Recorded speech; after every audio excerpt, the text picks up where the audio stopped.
Oi, pessoal, boa noite, tudo bem? 18h01, sábado, dia 13 de junho de 2020, e nós estamos aqui já no meio do ano. Estamos aqui para conversar hoje com o Paulo Tassinari, um grande amigo, um grande empresário, agricultor aqui de São José do Vale do Rio Preto, que já está aqui com a gente. Paulo já está conectando. Oi, Ju! Paulo, ei! Que coisa boa! Boa noite, Paulo. Muito boa noite, uma honra estar aqui, Ju. Obrigada. A honra, o prazer é todo meu. Muito obrigada. Você sabe da sua importância aqui para o nosso município, para a nossa cidade, como empresário, como agricultor. Então é um prazer muito grande estar conversando aqui contigo. Obrigada. De nada, que isso. E Privilégio. essa agenda eu sei que não é fácil também. A missão é muito grande na fazenda. É verdade, é verdade. É uma história comprida, vamos conversar. Vamos lá. Paulo, então, aqui em São José do Vale do Rio Preto já tem um apreço muito grande pela Fazenda Tassinari, pelo Café Tassinari, e eu gostaria que você se apresentasse, falasse um pouquinho do Paulo nesse contexto do Tassinari. O Paulo é um apaixonado pelo que faz. A gente curte muito a cidade de São José do Vale do Rio Preto. Eu trabalho com café e já há quase 40 anos aí em São José. Meu pai, a gente vai falar depois um pouquinho, se tiver tempo, começou com isso e eu sou parte de uma família de 3 irmãos que estão lá lutando para que a gente prospere, né? Que a gente prossiga com essa semente que foi plantada há tanto tempo. Então, eu sou engenheiro civil, estudei engenharia e não larguei engenharia nunca, porque aí na produção a gente toda hora tem que inventar de engenheiro, de mecânico civil a eletricista e eletrônico. Então, eu curto muito ter aprendido isso. Tem uma equipe legal, super bacana, gente que está aí há muito tempo já com a gente nova que está dando show. E estamos lutando pela evolução da região, sabe? A gente tem, esses últimos 2 anos, aí, 3 anos, a gente se aproximou de você, do pessoal que está hoje na prefeitura, e a gente teve uma boa visão.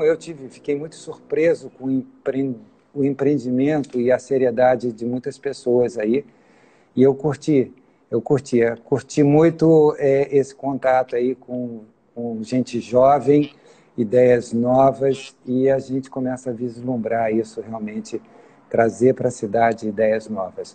Mas assim, eu sou Paulo, tenho 2 filhas maravilhosas, uma delas trabalha comigo, a Gabriela, que me ajudou a entrar na live aqui, me ajudou numa live que eu fiz antes pelo Zona Sul. Zona Sul é um supermercado do Rio, é um supermercado bacana, top em filosofia, top em educação, top em diferencial de produto. Estou fazendo uma propaganda legal deles ali, mas é porque eu gosto muito de trabalhar também lá, educacionalmente, promovendo a cultura do café, o conhecimento do café, chocolate, chás e tudo mais que tem na minha categoria, que são os matinais. Paralelamente a isso, a gente tem uma torrefação pequena, que é uma incubadora de ideias, que está dentro da própria propriedade, que é tocada agora pela Gabi, e a Gabi, minha filha, está assumindo aí o meu lugar, não que eu vou desistir nunca. Eu vou sempre adorar isso, porque eu vou ter mais tempo de estudar e de incubar novas ideias e trazer novos projetos e sonhar junto e fazer junto. Então, o que mais? Sou eu aí. Eu acho que é isso. E a gente tenta ser uma boa pessoa, sabe? Tenta ter um coração bom. É isso, Ju. Sei lá, tem outras coisas aí. Não vou entrar em qualificação. Eu já dei aula para muita gente, isso, aquilo. Trabalho com café, eduquei muita gente, eduquei baristas. A gente torra, a gente tem uma história no meio disso tudo, bem legal. mas que a essência está muito ligada ao que você conheceu. Você foi nos visitar na época que a gente ganhou 2 anos atrás um prêmio, 1 ano e 6 meses atrás, um prêmio de melhor café do estado do Rio de Janeiro, trazendo um orgulho para a nossa cidade, sabe, uma premiação bacana. A gente já ganhou outros prêmios, trazendo premiação para a nossa cidade de São José, ou seja, a gente mostrando que São José tem diferenciação, que tem coisas bacanas. Então, é isso, a gente... Estou aqui, vamos lá. Ô, Paulo, e a fazenda, a gente tem que falar um pouquinho, talvez, para até alguém não conhece aqui da nossa cidade, onde ela fica, a fazenda... surgiu. Assim, a fazenda tem mais de 50 anos, né? Tem mais de 50 anos que a gente... meu pai adquiriu-a. Isso foi em 1900, se eu não me engano, 64, por aí. E ele, na época, ele trocou 2 lojas e mais um dinheirinho pela fazenda, por conta que talvez ele fosse na Itália, né, antes de vir para o Brasil. A família dele era de produtores rurais, meeiros, né? E a minha mãe também. A família dela, até hoje, eu tenho um primo que ficou com o remanescente da terra. Não é uma propriedade grande, mas para a Itália é uma propriedade legal. E é um produtor, ainda tem vestígio, trabalhou a vida toda com a agricultura. Então, as origens da minha família são de produtores rurais. Meu pai tem uma história longa, não sei se dá tempo de contar, mas tem muita gente que é aí de São José ainda, né, pessoal da velha guarda, que conheceu meu pai. E era um cara muito empreendedor. Ele veio para o Brasil depois da guerra, ele foi para a guerra, ficou preso lá na África, foi combater na África, ficou preso. A Itália perdeu a guerra. E ele trabalhava lá no campo, né, de prisioneiros, a gente descobriu um negócio, por incrível que pareça, ele torrava café. Pegou uma lata e furou com um vergalhão. Eu lembro dele, eu lembro como se ele estivesse aqui falando. E eu furei o vergalhão, né, furei com o vergalhão, adaptei, fiz uma portinhola. E a África é o berço da cafeicultura do mundo, sabe? Assim, é onde surgiu a Etiópia, é onde que tem os vestígios mais antigos pelo carbono 14, que é uma maneira de você identificar a idade das coisas, mais antigos da humanidade. E lá onde ele estava, né? A Itália tinha uma colônia, que era a Etiópia de hoje, Somália, e ele estava lá, combatendo lá, e aí tiveram que se entregar, e foram para um campo, ficou 2 anos no meio de um deserto lá, preso no meio do deserto, não tinha nada. Era um galãozinho de água por dia. Um galãozinho a 4 litros, você podia tomar um banho, você podia comer, você podia fazer o que você quiser com aquela água. Eu lembro muito dessas histórias, e uma das histórias que me impressionou, assim, ele fala assim, meu filho, eu cheguei no Brasil e eu jurava, porque eu não queria nada com café, porque assim, tudo era função do café. Porque ele chegava aqui, por que vocês não fabricam isso ou aquilo? Não, porque a gente tem dinheiro do café. O café, nessa época, pós-guerra, ele ganhou muito dinheiro porque o café era forte, é forte aqui há mais de 200 anos. Né? Para quem não sabe, o Brasil é o maior produtor de café do planeta. O Brasil, desde a época do Império ainda, de 1800 e pouco, é o maior exportador de café do planeta. E fez muito dinheiro. Até 1970 e poucos, o café na balança comercial era top, era cabeça. Aí começou a industrialização, São Paulo, uma série de histórias que botaram o café mais para baixo. Mas ainda somos, e graças a Deus, muito orgulho, o maior produtor do planeta, com 1/3 da produção de café do planeta. O Brasil produz 1/3 de café do planeta. Isso é bem bacana. Bem bacana, ou seja, a cada 3 xícaras que o planeta bebe, né, uma é do Brasil. Isso dá um baita orgulho, né? Legal. Nossa, que legal, Paulo, cara. Paulo, e aí, nesse contexto, aí o seu pai, aí ele veio da pós-guerra... Aí acabou a guerra, a família dele tinha uma terrinha, sabe, era um pedaço de terra, eles eram meeiros, e aí teve, um pouco antes dessa guerra, os meeiros tiveram a possibilidade de comprar as terras dos proprietários, a família dele comprou, aí ele foi para a guerra. Ele poderia ter ficado em casa, porque ele era o irmão mais velho, o pai dele morreu muito cedo, e teve um acidente, caiu uma pedra na cabeça do meu avô, e ele morreu. E ele ficou como mais velho, tinha 11 anos, quando ele ficou o mais velho da família junto com a mãe. Então ele é um cara muito sempre determinado e ele tinha o direito de ficar em casa para tomar conta da família. Não, ele preferiu deixar o irmão mais novo e foi para a guerra.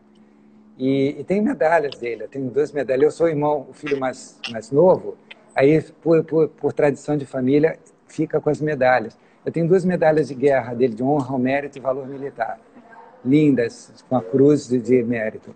Era um cara empenhado. E muito orgulho, muita saudade, né? Já faz mais de 30 anos que ele se foi. Então, assim, mas deixou exemplo, deixou educação, deixou seriedade, deixou empenho. E aí ele voltou para casa, né? Voltou de trem, imagina, sair da África, vai parar na Itália de trem para a Península Ibérica, imagina a viagem de volta dentro de um trem como se fosse carga, né? Você não vem de passageiro, você foi como carga. Chegou na Itália, em casa, falou, pô, e aí? O filho mais novo, o irmão dele mais novo, tinha convencido a mãe a vender a terra e com a grana que ele pegou, comprou uma moto. Meu pai chegou lá e falou, ficou louco. Falou, como assim? Ah, dividimos aí os negócios aí, e aí foi nisso. E ele ficou lá com a irmã numa vendinha, foi aí que ele conheceu minha mãe. Minha mãe foi fazer compra, né? Era produtora rural também, de uma família tradicional, foi fazer compra, se conheceram, foram pro baile. E é bonitinha a história. E aí tal, namoraram, mas meu pai falou, não dá para ficar aqui. Decidiu ir embora. Ele ia para a Argentina e deve estar contente eu contando a história dele. E aí veio para a Argentina, encontrou um amigo de guerra no trem, falou, cara, não vai para a Argentina, vai para o Brasil, que o Brasil é a terra do futuro. Ele mudou de ideia, em vez de ir para São Paulo, porque ele falava, São Paulo tem muito italiano, eu vou para o Rio, que tem menos. Veio para o Rio, começou a trabalhar aqui com um projeto de instalações hidráulicas elétricas e tal, empreender nisso, construir, e aí fez a vida dele. E em 1960 e pouco ele viu essa oportunidade, até pela incerteza da época, e falou, cara, pelo menos eu volto às minhas origens e vou ser um produtor rural de novo. Foi por isso que ele comprou a terra. E note que ele comprou a fazenda, não era na beira da rua, mas escondida, mas para dentro, né? Com medo de o que pudesse acontecer. Pelo menos eu garanto o sustento da minha família, produzindo, né? E aí ele pensou, a história é verdadeira, não tem tanto a da tosse, mas histórias verdadeiras não tem por que mentir e inventar história em cima de uma coisa tão nobre. E aí tá aí, começou com gado, né? Aquela matéria que você postou é super bonita. Começou com gado, depois entrou a avicultura, e ficou bastante tempo em avicultura. Peguei muito frango. Eu tenho asma, Ju, para você ter ideia. Eu saía à noite para pegar frango, a gente tinha uma caminhonete rural, e aí carregava ela e levava para carregar os caminhões que iam levar o frango embora. E eu ajudava a pegar os frangos, pegava tipo, orgulhosamente, às vezes conseguia pegar 10, sei lá, os 5. Era uma loucura. Tinha que pegar, já pegava com um, já segurando na mão com o outro. Eu lembro disso. Mas chegava à noite, quase morria de tanta asma, né? Porque, pô, poeira e ácaro, sei lá o quê. Isso você pode dizer mais, você é professora nisso. E eu tive essa infância, né? De vivenciar os frangos, de vivenciar essa história. Eu tive essa infância de perceber dele falando, pô, a conversão, cada vez a gente consegue, né? Que o frango era 60 dias, pô, sei lá quantos dias, e aí a gente foi vendo um pouco esse negócio diminuir, louco, né? E aí vieram as crises de preço de frango, crises de imóveis, e em 1981 ele veio com essa ideia, eu tinha 21 anos, estava na universidade, só queria saber de namorar, não queria saber de nada. Realmente assim, a gente tem que dar valor a essa galera nova que entra e trabalha, sabe? Porque tem mérito. Eu não me envergonho de nada, não, porque eu estou correndo muito atrás e o meu espírito, eu tenho 60 anos, eu me sinto assim com vontade de começar a estudar tudo de novo e fazer, sabe? É lógico, o sangue já está bem circulado, o óleo já rodou muito na máquina, mas eu acho que esse espírito aí, perdi o que eu estava falando, Ju, me ajuda aí. Na hora que falou que a máquina já está ficando Não, rodada é esse demais. espírito, o espírito da fazenda, do empreender, né, do seu pai, de fazer Ficou, perto. ficou e aí veio essa história, ele veio com a história de café, eu olhei para ele, eu falei, pô, que isso? Café. Ele foi ali no Japi, doutor Japi, quem conhece a história. O Japi começou a plantar café em 1970 e poucos com o projeto de restauração da cafeicultura no estado do Rio, do IBC, antigo Instituto Brasileiro do Café, que foi, que foi extinto pelo Collor e tinha seus defeitos, lógico, mas fez muita coisa interessante. E desculpa, e ele empreendeu nisso, fez essa representação aí da cafeicultura em São José. Hoje, a gente pode dizer que existem variedades, não é espécie arábica, variedades já são as subespécies, as subdivisões que nasceram em São José. O catucaí é uma variedade que nasceu em São José e daí derivou araras, derivou japis, tem cafés, espécies, variedades da espécie arábica que chamam-se japi em homenagem a esses cafés que testaram em São José. E aí a gente começou e desde 1982 a gente está aí, graças aos irmãos, principalmente o meu irmão mais velho, que é um herói aí, e está aí também dividindo esse esforço, talvez ele pegue a maior parte, coitado. Eu sou mais de me mexer para lá e para cá, de querer incubar ideias, de querer criar coisas novas. Então a gente curte, a gente tenta prosperar. Não é fácil. A gente depende de tempo, depende de natureza, então nem sempre é do jeito que a gente quer, mas a gente está lutando. Não está fácil não, mas a gente está lutando. Quem dera que fosse. É isso. A torrefação é uma incubadora que está ali dentro da fazenda, é uma pequena empresa, não é uma empresa gigante, é uma pequena empresa, e estou com minha filha fazendo um belíssimo trabalho, ela assumiu a empresa e está tocando e está dando uma cara moderna e me incentivando a fuçar coisas novas, né? Sempre mexer com novidade. Tem outras novidades. Vamos seguindo, Ju, fala aí. Ô, Paulo, e em relação à diferenciação, né? A gente sabe que o café Tassinari é um café muito diferente e pelo um pouco da história que eu lembro você falando, isso começou desde lá de trás, né? Parece que tem uma cultura daquele café rio. Legal. E aí eu sei que vocês, desde o começo, começaram a trabalhar de forma diferente. Então, assim, para quem não sabe um pouco da história, Rio de Janeiro, né, foi o berço da cafeicultura, né? Durante o Império, começaram a sacar que as terras daqui, tentaram plantar chá aqui na região do Jardim Botânico, né? Dom João começou a tentar, quebrou a cara, não deu certo, aí veio Dom Pedro, já o pai, resolveram nisso, 1727, né, conseguiram, através de uma missão secreta, roubar umas mudas da Guiânia.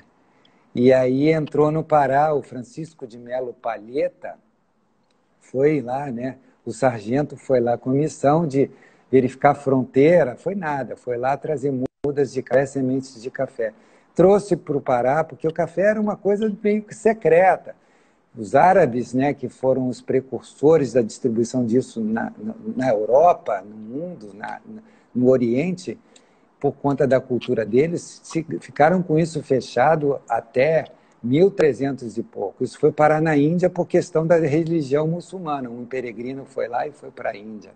E aí plantou lá, plantou na Indonésia, aí vieram os holandeses, pegaram isso, botaram num jardim botânico lá na Holanda, porque no café não dá no frio, esquece. E aí conseguiram cultivar essas plantas em estufas. Dali foi presenteada, tanto eles foram para as Guiânias, quanto os franceses também. E aí no clima tropical o café se espalhou para a Guiânia e para ilhas, e as ilhas ali do Caribe, foram para lá, beleza. Dali para a Guiana francesa, holandesa, aí foram para ali. Aí o brasileiro foi lá, pô, tal, conseguiu, deu um jeitinho, trouxe Pará, Bahia, Bahia veio para o Rio. Rio estava a realeza aqui, Vamos plantar. Plantavam aonde? Né? Aí você fala, onde é que plantava? Café gosta de uma temperatura amena, não gosta de sol de Copacabana. Que história é essa? Cara, a floresta da Tijuca foi toda derrubada. Se você olhar, a floresta da Tijuca não existia, não é mais uma floresta primária, porque derrubaram a maior parte para plantar café. E as terras se exauriram e a água se exauriram, tanto que Dom Pedro II falou assim, não quero mais. E aí o café começou a subir a serra, e aí teve uma perninha, foi para São José e foi para o Vale do Paraíba, onde é que tem lá Vassouras, Valença, hoje tem as fazendas históricas, aonde voltaram a ter pequenas plantações de café, sabe? Conseguiram num projeto belíssimo aí do Sebrae, a gente acha que merece falar do Sebrae, é legal, recuperar essa história, porque os turistas chegavam para visitar as fazendas históricas, e o café? Não tem. E aí os caras conseguiram plantar e produzir café e cafés diferenciados e restabelecer isso. Só que naquela época, ali virou o celeiro do mundo para produzir café. Só que a história foi até um certo ponto, né? Existe uma rixa aí, São Paulo, Rio, porque São Paulo tinha uma cultura mais republicana, uma mentalidade mais uso, mão de obra imigrante, e aqui no Rio ainda tinha aquela história da monarquia, dos barões, muito de uma elite que eu posso dizer assim, decadente, vamos dizer assim, não empreendedora. E aí o que aconteceu?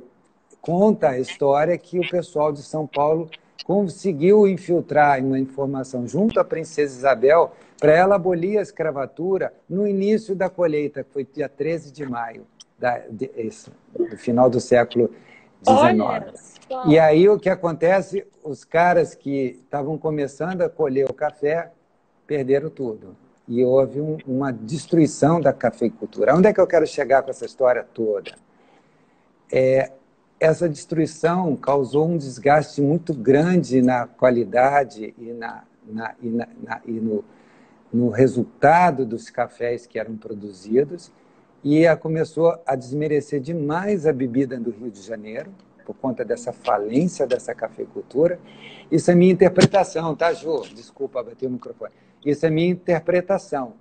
E ali começaram a destroçar, sabe, o orgulho, o patrimônio que era aquilo, culminando com uma Classificação de bebida chamada Rio. Existe uma classificação brasileira de bebidas onde a palavra Rio, ou seja, produzido no nosso estado do Rio, significa café estragado. O café que sofreu uma destruição por uma briga entre fungos e bactérias que invadiam os grãos dentro do café por conta de danos de inseto, de furo de broca. O fungo entrava, a bactéria também, brigavam o fungo, que faz o antibiótico, produz ainda uma substância que lembra muito o iodoformio, que uma gotinha no meio de uma tulha destrói o sabor de todo mundo. E essa bebida é gosto de remédio, gosto de Novalgina. Numa classificação, se você provar um café tradicional desse, muitas das vezes você tem um gosto meio medicinal, meio de remédio, que às vezes você tem que tirar o açúcar. Eu fiz uma live antes, hoje, foi bem legal, e a gente falou sobre isso, sobre a torra exagerada para mascarar isso, né? A gente vai para um café bom, não aguenta o amargor, tem que botar açúcar.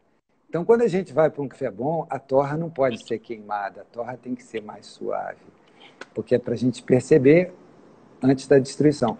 Mas aí o que aconteceu? Veio meu pai, soube dessa história toda, não soube dessa historicamente, mas soube o Rio de Janeiro só faz bebida ruim. E o clima era chuvoso, o clima hoje está diferente.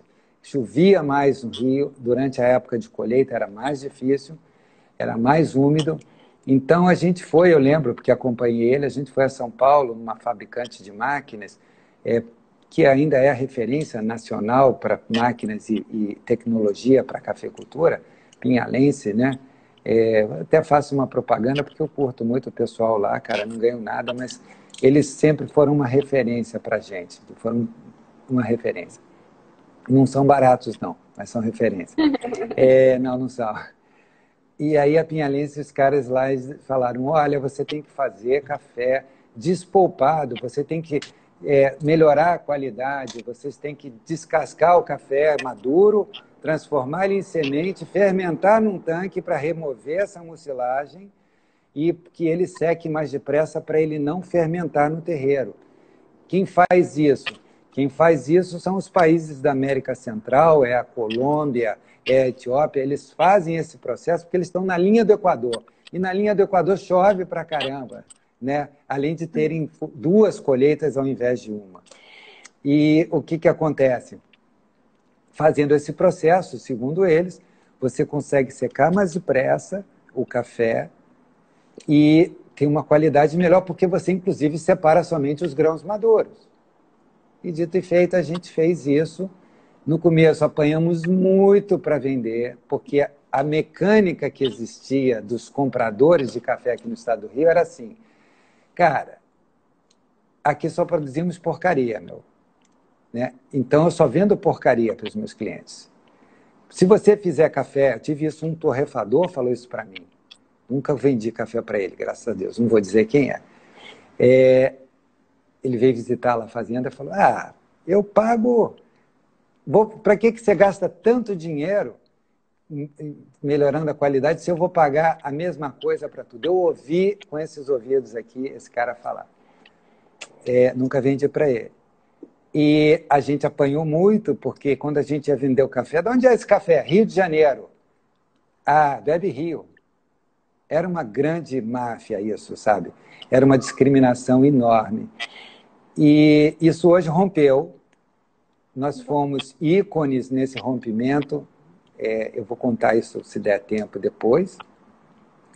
E acabou que a gente implantou, investiu, meu pai investiu maior grana em coisas que estão lá até hoje funcionando, que é essa modificação de fazer café descascado. A gente espremeu os grãos maduros para separar esses cafés. Então, assim, ficou um trabalho super diferenciado, referência. Mas, lógico, não fomos o único, tinha um outro produtor lá em Friburgo que fazia, mas a gente persistiu. Eu me lembro, eu fui uma vez para a Itália, levei para os caras, eu falei, isso aqui... Aí você, quando fermenta, você nota, né? Ele fica com um aspecto mais azulado. A fermentação láctea dos lactobacilos que estão na água naturalmente faz ele transformar outros sabores, sabe? Essa germinação inicial, que é por jogar um fruto na água, ele perde a proteção. Imagina, o fruto tem uma proteção. Aí ele vai nascer. Beleza, ele começa a perder essa proteção, aí o embrião, que é aquela raizinha, aquele dentinho de alho que nasce, né, do feijãozinho no café igual, ele fala, cara, nós vamos nascer, pessoal, vamos lá. E ele começa a disparar hormônios. Por quê? Porque ele perdeu as roupas, a polpa, a casca, a mucilagem, fala, gente, está acontecendo alguma coisa. E aí ele começa a nascer, ele já começa a disparar hormônios para mudar, para transformar amidos em açúcares, começar a fazer processos de construção de folha, de construção de raiz, metabolismo. A água faz isso. Nessa brincadeira mudam os sabores, mudam. A gente tem isso pesquisado junto à Universidade Federal do Rio de Janeiro. Há muito tempo atrás fizeram um trabalho, uns 10 anos ou 12 ou 15 atrás, e pegaram vários cafés da mesma área, do mesmo tipo, e cada um tem uma história aromática diferente e perfil sensorial diferente. Ou seja, irmãos saem do mesmo lugar, da mesma lavoura, do mesmo talhão, da mesma espécie, da mesma variedade, têm histórias diferentes porque estão em graus de maturação diferentes. E aí entra a arte do nosso produtor. Bem bonito isso. Isso é bom de gravar para mostrar para os alunos depois, porque está saindo bem direitinho, Ju. É isso. E aí houve essa opção e eu te digo, aí vocês tiveram solucionado? De jeito nenhum, a gente está aprendendo até hoje. Cada dia que passa a gente aprende a novidade. As fermentações evoluíram para outras coisas loucas que estão aparecendo. Em vez de fermentar só a semente no tanque, a gente já está fermentando o fruto antes de fermentar a semente. Aí o resultado, ganhamos esse concurso 2 anos atrás. Em 2003, a gente fez 20 sacas, acredite se quiser. Esse foi uma, hein? Em 2003 fizemos 20 sacas de café colhido sem grandes elaborações, secos no terreiro de chão. A gente ficou no 6º lugar de um concurso de mais 600 produtores do Brasil, de cafés especiais. E a gente tirou, em 8 medalhas de ouro, a gente tirou a 6ª. Olha, que legal! Com um café pontuando, entra na internet, procura lá, Cup of Excellence Brasil, ano 2003. Você vai ver o nome da minha mãe lá, você acha? Não é mentira, está lá na internet. 90,56 pontos. Gente, para ter um café de 90 pontos, eu lembro do antigo diretor da Pianense, que eu fui para um congresso logo naquele ano, e ele chamou a atenção de todo mundo. Gente, tem aqui um produtor do Rio de Janeiro que mudou o conceito do Rio de Janeiro. Ele fez um café, não é nem um café bom, é um café exemplar. Sabe? Exemplar. Assim, depois de 90 é um exemplo, sabe? E depois de 95 é uma raridade, sabe? É uma bênção da natureza. Então a gente fez um exemplo. E ali naquele momento, eu lembro quando a gente ganhou, foi muito emocionante em 2003. Eu era barista, eu fui professor de barista, sabe? Eu tive uma escola de baristas em 2002, que ninguém sabia nem o que era isso. Hoje todo mundo fala em barista. Eu fui pioneiríssimo nisso, assim, um produtor com uma escola de café, com máquinas top, que eu trouxe para o Brasil, tentando representar os caras. Eu não tenho mais, uma pena, os caras cresceram demais, cara, eu tive que fazer escolhas. Então, assim, tem livro registrando isso tudo, que os caras fizeram lá na Itália, que a gente tinha esse trabalho todo. Então, assim, 90,56 pontos. Naquele campeonato de barista, eu não ganhei, porque eu fazia discurso, queria unir o pessoal e tal, e ganhou uma amiga minha, eu fui técnico, né, Silvia Magalhães, se vocês procurarem, ela falou num live outro dia, queria agradecer o Paulo, foi meu treinador, me levou para a TS, e eu fui 12ª colocada, depois fui 6ª colocada, melhor representação do Brasil até hoje, a 12ª de cara, de primeira fui eu o treinador dela, lá na Itália, e tem uma história bem bonita. E aí, com tudo isso, sabe, a gente foi, por conta desse ícone que a gente foi, a gente quebrou, eu lembro, quando eu fui subir no palco, o chefão lá falou assim, peraí, gente, esse é um momento importante. Esse é Paulo Tassinari, além de um excelente barista, um excelente produtor. Ele está quebrando um paradigma que Rio de Janeiro não produz cafés especiais. Aí eu, porra, achei que era o... Falei, estou no 64, né? A gente está no 64, a Fazenda entrou no 64. Puta, fomos parar em 6º. Né? E os caras de Minas e tal, provocando a gente. Aí, carioca, você é bebida Rio. Ouvi isso, Jô. E aí, você entrou aí com o seu Rio Zona? Rio Zona é pior que bebida Rio, ainda é estragada, apodrecida. Aí, esses caras tiraram 63, graças a Deus, né? Ficaram bem lá no fundo. E a gente pulou lá em cima, igual um doido, já vazou no meio dos caras. Era um escândalo. Para você ter ideia, o pessoal das regiões mais nobres, quando a gente sentava no auditório, vocês são da onde do Rio, sai de perto. E aí a gente tem, te juro, são histórias muito verdadeiras. E a gente tem um orgulho muito grande de ter feito isso por São José. Foram 20 sacas, foram vendidas num leilão para uns noruegueses, da Solbergen Hansen. E esse café representou aí. A gente usou até no campeonato pela Silvia, botamos um pouco desse café. Eu não sabia torrar direito, mas foi tudo valendo, né? Tudo valendo. Foi uma história muito boa. E essa foi uma semente que o Paulo plantou, que os irmãos prosperam, que minha mãe, enquanto viva, foi avaliadora dessa perseverança, acreditou, protegeu, insistiu, talvez pela herança dela como agricultora, de uma família de origem, essa resignação dela como uma pessoa simples, sabe? A minha mãe era uma pessoa muito simples, e aí, em homenagem a ela, a gente criou o Café Zoli, né? Que vamos fazer um merchandising aí. O Zoli foi uma história bonita que eu posso contar também, se a gente tiver tempo, que o tempo está voando, né? Não, vamos contar sim, porque faz parte da diferenciação do Tassinari.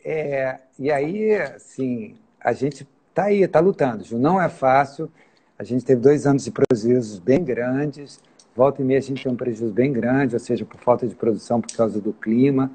A gente teve chuva de pedra o ano passado que detonou a lavoura toda. e sofremos bastante. O ano passado a colheita foi péssima de qualidade por conta da mudança climática e foi péssima porque jogou a chuva de gelo no meio da colheita. Eu nunca vi isso. No verão tem chuva de granizo, mas na época dessa seca, um temporal daqueles que tinha uma frente fria de quilômetros, eu nunca vi isso. Pegou a propriedade toda, sabe? Eu estava em Areal com um amigo meu, com a minha filha, e pô, peguei gelo lá. Imagina o tamanho da frente fria que veio com essa força. E é louco, o tempo está mudando, a gente pede a Deus que nos proteja. É isso. Mas é uma luta, a gente não sabe, estamos tentando outras coisas, já vamos falar disso aí. Eu sou muito fã de São José, eu sou ciumento porque eu vejo assim que São José poderia ter algumas coisas melhores, que acho que a gente como comunidade São José poderia lutar mais, eu acho, poderia lutar mais, porque eu não sei se é minha visão, que eu percebo isso com muita clareza. Eu acho que eu sou acho que porque eu sou estrábico, meu cérebro pensa diferente, então eu consigo pensar muito com o emocional, sabe? Eu consigo ver, às vezes, por detrás do pano. Eu consigo mesmo, eu consigo ver as intenções. E eu vejo umas intenções assim possíveis para a cidade que a gente fala, cara, que pena, não deixa estragar isso, sabe? Vocês jovens se mobilizem para ter uma coisa suave, não precisa fazer nada grave, não. Mas a gente tem que ter uma consciência, sabe, urbana bacana. Eu rezo por isso, para que a gente, como cidade de São José, possa prosperar, sabe? Eu penso nisso. Defeitos todo mundo tem, pontos ruins todo mundo tem, mas acho que a consciência tem que ser mudada por novas cabeças. Por isso que eu curto esse governo, porque tem novas cabeças. Esse papo de que a creche do prefeito, eu escutei o prefeito falar sobre isso, eu falei assim, que bom que você escolheu então a creche, porque é uma rapaziada nova, que está cheia de energia e tem uma espontaneidade e também uma liberdade e, às vezes, uma percepção mais suave das coisas, sabe? De fazer as coisas. Você está aí fazendo uma live, empreendendo, trazendo um movimento, trazendo novidades, trazendo... Você fez a live do lúpulo, pô, sabe? O pessoal plantando lúpulo em São José. Gente, a gente precisa disso. Vamos chegar no assunto já, daqui a pouco a gente fala um pouco das outras ideias. Mas tem muitas histórias. Essa do concurso foi muito bacana. A gente ajudou a quebrar esse paradigma que Rio de Janeiro não faz café de qualidade. Eu esse ano entrei pelo Zona Sul como comprador, né? Porque a gente não conseguiu produzir um café legal por conta de tudo que aconteceu. Aí eu estava assistindo, estava lá como convidado, aí eu estava assistindo o concurso, provei os cafés, achei alguns interessantes. Aí pego o telefone e ligo lá para o presidente da empresa. Pô, será que o senhor pode aí? Eu posso fazer uma besteira? Que eu queria comprar uma saca para a gente fazer uma marca diferente de pessoas, produtores do nosso estado, com história, ou produtores com histórias bonitas. Ele, você não faz besteira. Será que eu vou fazer besteira? Faz não, cara. Manda a brasa e faz. Aí eu comprei uma saca, fiz um tumulto no leilão danado, disputei cabeça a cabeça. O pessoal morria de medo, porque é uma panela que estava ali, sabe? Que já estava tudo certo. Quando eu levantei o comprador, pô, eu sou conhecido, por um supermercado que tem um destaque de qualidade, pô, tinha gente que tremia lá. Tinha gente que ficou incomodada. Eu disputei café lá, ainda bem que não saí, que eu tinha que pagar isso. Eu disputei pau a pau, pô, uma saca lá de um café lá da região de Valença, eu disputei pau a pau com caras, eu cheguei a dar oferta pelo supermercado, não é meu não, de R$11.500, de R$11.000. Eu joguei a oferta pelo supermercado para ficar com essa saca, aí quando eu vi que era 11 mil, eu falei, não, tá bom. Não valia. Eu provei, eu sabia a referência de preço, mas a vontade de promover e de levantar os preços, ajudei muita gente. E a gente precisa ajudar os produtores. Eu ajudei, foi muito legal. Imagina, você como vítima, de repente, agora tem a chave do negócio, né? Vamos lá. Foi muito gostoso, foi de virar o jogo, foi de dar uma meio de super-herói. E aí foi meu dia de glória lá e de revanche para essa galera de que eu estava explicando, e acho que eu passei direto, A indústria de torrefação não quer a qualidade. A indústria de torrefação quer um padrão que foi educado desde a época do Império a que os cafés melhores vão embora e ficam aqui os ruins. E aí os grãos ruins que ficam aqui não são tratados de uma maneira, não é os grãos ruins, os grãos menos favorecidos. É logo que um grão estragado, não. Mas um grão imaturo, por exemplo, não pronto, ele é um grão menos favorecido, mas ele é um grão, ele é de origem, ele tem uma história. Então eles nunca pegaram isso, pegam aquele grão que é menos desfavorecido, é como se pegassem uma pessoa mais fraca, bota lá para subir pedra, carregar. Peraí, cara, tem que conversar com esse cara, a gente tem que trabalhar ele para ele poder chegar lá. E não, e mete tudo no fogo, né? E torra para mascarar os outros que estavam ali. E aí vendiam o quê? Forte e super forte. Ainda hoje é isso. E criaram a cultura de quê? Né? Em 1600 e pouco apareceu o nosso amigo açúcar. Né? E o açúcar começou a ser misturado no café, no chocolate. Para quê? Que também é torrado. A minha live essa era sobre chocolate. Eu também estudo um pouquinho, estou aprendendo. Também era torrado ao extremo para mascarar defeitos. Olha que semelhança. Aí a gente queima para mascarar defeito. E o café ainda tem um agravante, ainda, né? Tem outra espécie, que é parente da arábica, que a gente planta em São José, regiões mais altas. Tem outra espécie que é mais simples e produz muito mais, chega a produzir, às vezes, até 3 vezes mais, tendo água e chuva, de regiões mais quentes. Esse café tem algumas fronteiras, Vietnã é o segundo maior produtor com esse café, e agora começa, né, o Espírito Santo produz muito, e Rondônia começa uma nova fronteira que eu acho que vai arrebentar, com esse café que chama-se da variedade, da espécie canéfora. Aí o pessoal não vai conhecer, Robusta e Conilon, tá? Para quem conhece. Esse café é mais barato. Então a indústria pegava esse café mais barato, o resto que sobra da exportação, torra bem escuro e vende para o mercado. Aí o café rende, porque esse café mais barato, ele tem menos óleos, permite um ponto de torra mais alto, mais tinta, ele tem mais cafeína, olha que beleza, rende mais, tem mais tinta, beleza. Pô, eu quero economizar, né? Eu quero um negócio que me deixe acordado e economizar, meto açúcar e eu estou feliz. Aquela bebida, por pior que fosse, Ju, olha que interessante, o sabor de algum alimento é compreendido pelos aromas, o gosto em boca, que são separados, é uma coisa, gosto em boca, sensação doce, amargo, ácido, isso você sente de nariz tapado.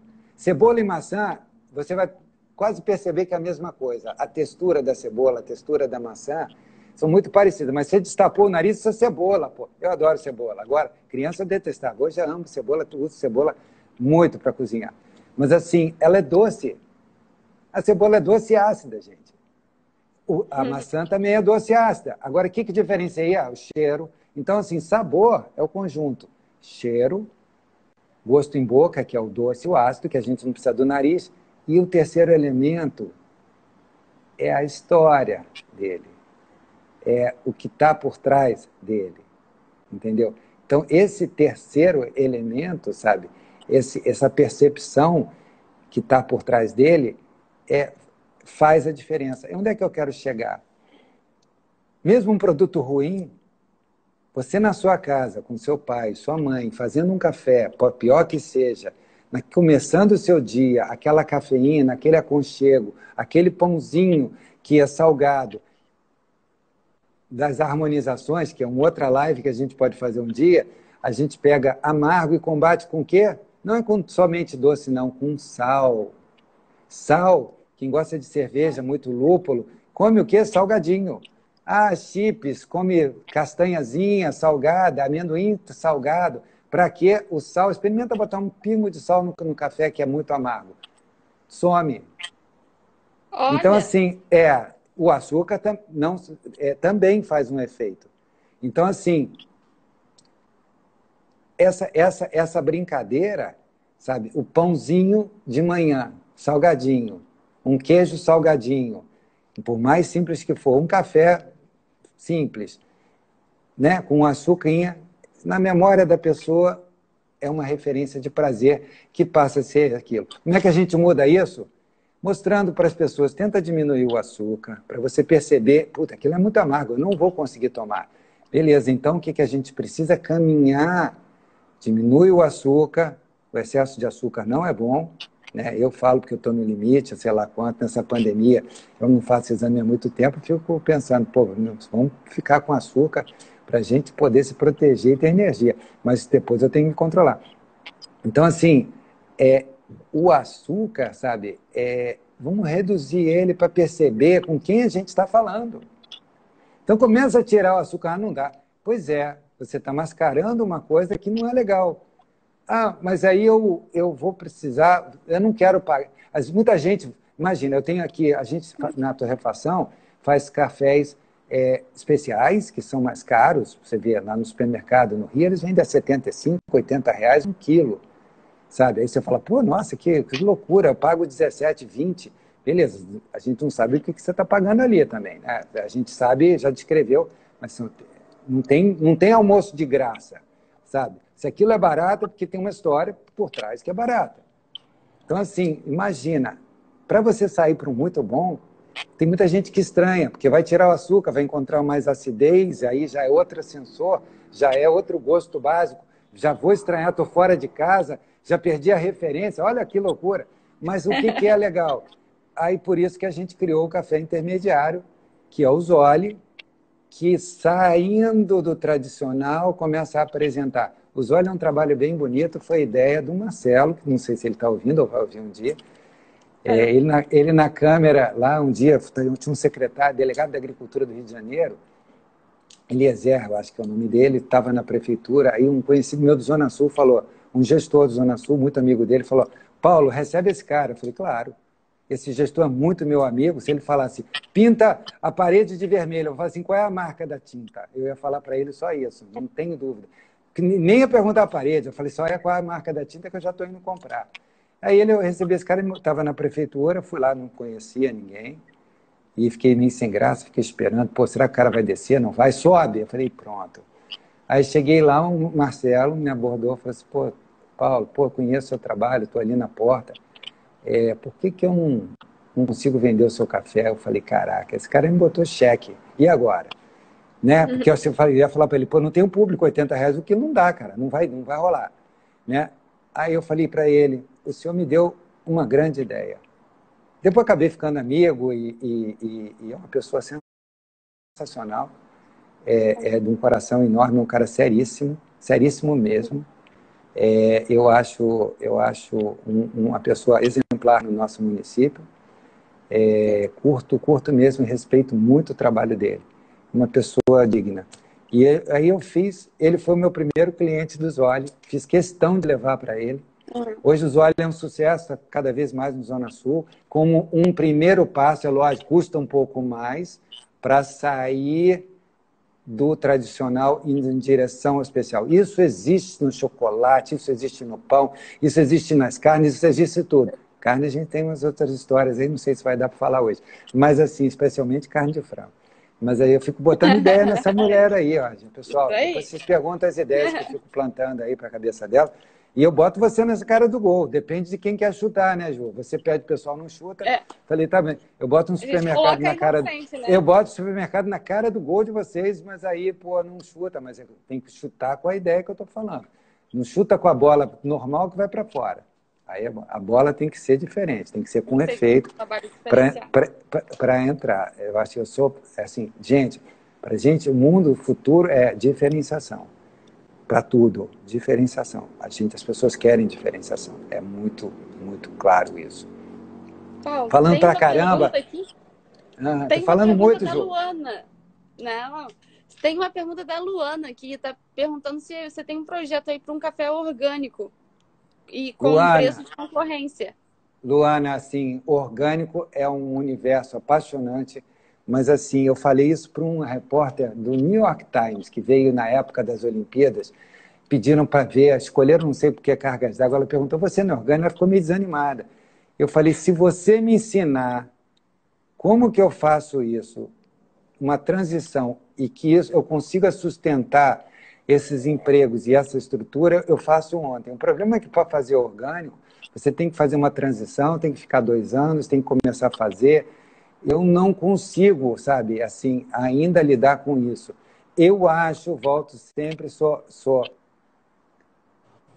eu sou crente de que isso vai evoluir. Eu acredito em tecnologia, sabe? Eu acredito em tecnologia. Por quê? Porque começam as grandes empresas de produtos químicos, os famosos agrotóxicos.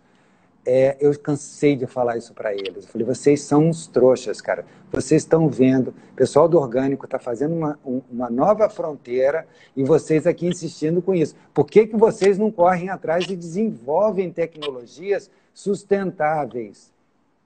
Estão perdendo mercado, cara. Olha, essas empresas grandes, o que eles estão comprando de empresas de biotecnologia, de novos processos, e já tem muitos produtos que são certificados orgânicos e ajudam no controle das plantas, ajudam a você ter uma estabilização. Isso vai ser futuro, Luana. Eu não estou pronto agora. A gente faz as coisas de maneira assistida por um agrônomo. A gente tem um agrônomo super bacana, é o Romeu, que deu a ideia de fazer os buracos aí. As caixas. As caixas de retenção de água. Falei para a Ju, façam caixas de retenção de água nas lavouras. O que é isso? É um buraco, gente, para a água ficar ali e ser retida no solo. Pô, tem que fazer propaganda disso, porque quando der enchente, aquelas caixas seguram. E outra coisa, aquela água entra para o solo e preserva nascentes, aumenta a água do município. Pô, gente, acorda para isso. É importantésimo vocês investirem nisso e ter isso. E a Ju foi aquele cara que eu te mostrei o vídeo. Ele fez um vídeo para você. Você tem nos ajudado. E olha, sabe, olha, acredita, o empenho que a prefeitura nos ajuda a fazer essas caixas, pô, isso no norte do estado fazem, em Minas fazem, no Espírito Santo fazem, as prefeituras ajudam os produtores a fazer, pô, com o maior orgulho, porque preserva, diminui, sabe, diminui as enxurradas, diminui os transbordamentos e mantém a água no solo para as plantações e para os mananciais. Isso é muito legal. Mas voltando à Lu, Paulo, estamos daqui a pouco na contagem regressiva. Estamos aí a 7 minutos. Nós então, temos que falar do seu projeto novo, que é com as uvas, e sobre o turismo, que você é o maior defensor do turismo. Eu sou, gente, tem que levantar essa bandeira. Caraca, tô ferrado. Vamos lá, a gente está num projeto, o Marcelo, de novo, né, ele foi visionário disso há um ano. Em 2018, eu tive a oportunidade de aprender que existia um processo chamado de dupla poda, em que a gente era possível acertar o relógio da produção das uvas, não para a época de chuva, que seria o verão, mas para o inverno. A gente brinca com elas e consegue retardar isso através de um processo de dupla poda. Aí eu falei, cara, isso não existe. Tem um cara em Secretário que fiz, eu fui fuçar e fui correr atrás. Empreendedorismo tem que correr atrás. A gente tem que correr, acreditar nos sonhos, mas não adianta só sonhar, correr atrás. Eu acabei achando o cara, eu acabei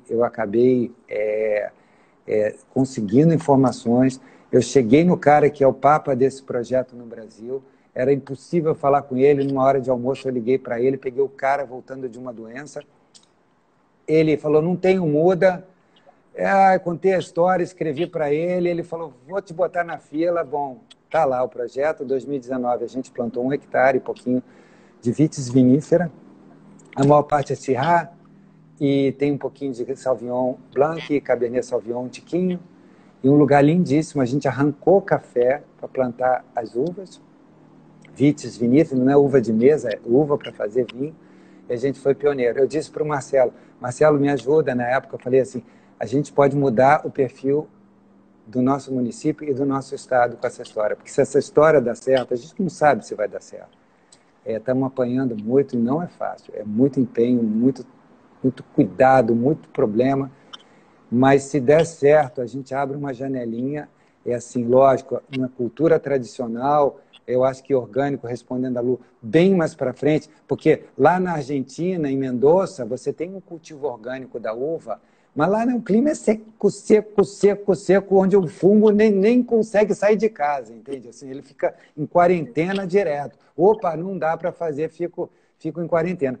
Então, assim, Vão acontecer tecnologias, vai evoluir, tem muitas portas, e a gente está acreditando porque aquilo ali vai, se funcionar, servir de um exemplo para o município e que pode ser replicado para, de repente, um plantador de chuchu, uma pequena propriedade, acreditar nisso. E amanhã, a minha visão é essa, né? Não sei se eu estou doido, mas assim, amanhã depois esse pequeno produtor, ele não precisa sair correndo para vender na Ceasa o produto dele, ele pega, leva esse vinho, a gente vai, se der certo, ter uma cantina para processar isso não temos, mas já tem outras pessoas fazendo em alguns lugares aqui no Rio, vão ter opções, e aí a gente pode transformar essas uvas em vinho, uma garrafa, que isso dura. E aí o cara pode vender numa época mais propícia, o cara pode construir uma puxadinha na casa dele e receber um turista. Por isso que eu acho importantíssimo a questão da pegada turística. Eu acho que para o município, gente, assim, para encerrar, a gente precisa muito trabalhar a cidade, o formato da cidade e planejar a cidade. Eu faço um apelo, assim, é importante a cidade ter um plano de crescimento, não ser ameba, sabe? A ameba quebra para qualquer lado e você não sabe. Amanhã depois ela às vezes morre porque ela ocupou tanto espaço que não entra nem o ar para poder respirar. Esse é um medo que eu tenho para o município. As estradas nossas, assim, a gente fala... Eu recebi visita de um cara que me instalou uma máquina e falou, pô, essa aqui é a pior estrada do estado do Rio de Janeiro. Aí eu falei, por quê, né? Então, assim, pô, tem quebra-mola pra caramba, é tudo cheio de buraco. A gente se protege dos caras errados que correm demais com ferramentas que acabam enforcando a gente. Eu não sou contra limitar a velocidade dos motoristas irresponsáveis. Acho que esses têm que ser punidos, educados, e se não quiserem ser educados, os rigores da lei. Então, assim, eu acho que é importante a gente se conscientizar que a gente, para quiser que o São José tenha essa vocação turística. O Centrinho é lindo, cara. É lindo, pô, sabe? Um lugar bonito, tem um monte de lugar bacana. Tem a fazenda do Antônio ali, pô, São João. Lindo com aquela sede. Tem um monte de gente querendo receber turista, gente. Pelo amor de Deus, sabe? A gente precisa tornar simpático. Não, a gente tem que ter consciência, precisamos organizar passagem de carro, fluxo, sabe? Organização da estrutura urbana dessa cidade, para amanhã depois ser bacana. Eu acho, para a gente poder dizer, cara, lá é um lugar legal. Imagina um turista, visita lá, fica lá. A gente quer ter um projeto de fazer pequenos chalés e receber visitação. Tem gente de São José, eu estou convencendo meus dois irmãos a incorporar esse projeto de receber pessoas daí que querem visitar, gente. O lugar é lindo. Aí, pô, a gente não compartilha, sabe? Então, porque não tem uma estrutura, porque ainda falta uma disponibilidade viária, falta um receptivo. Temos que pensar nisso, porque salvação, para mim, é do produtor rural, agriturismo. Se não agregar valor, está acabando. Paulo, Se não agregar valor, não vai. Lu, Ju, perdão. A Lu está nos ouvindo ali. A Lu também. Ju, beijo, Lu. Muitíssimo obrigado. Quero agradecer a todos os que estão lá na fazenda trabalhando e acreditando e compartilhando esse sonho. Tem pessoas fabulosas lá. Eu me orgulho muito, sabe, desses que têm o espírito de que a coisa tem que ir para frente, que a gente tem que progredir e que a gente tem que fazer a diferença. Eu tenho muito orgulho do pessoal que está lá lutando, tenho imenso respeito, sabe? Eles fazem com amor, fazem com carinho e com consciência boa, sabe? E a gente, não existe perfeição, mas a gente luta para isso. Beijo! Sim, muito obrigada. Obrigada, gente. Fiquem com Deus, tá bom? Um grande beijo. Obrigada, Paulo. Beijo. Tchau, obrigada. Fica com Deus. Ju.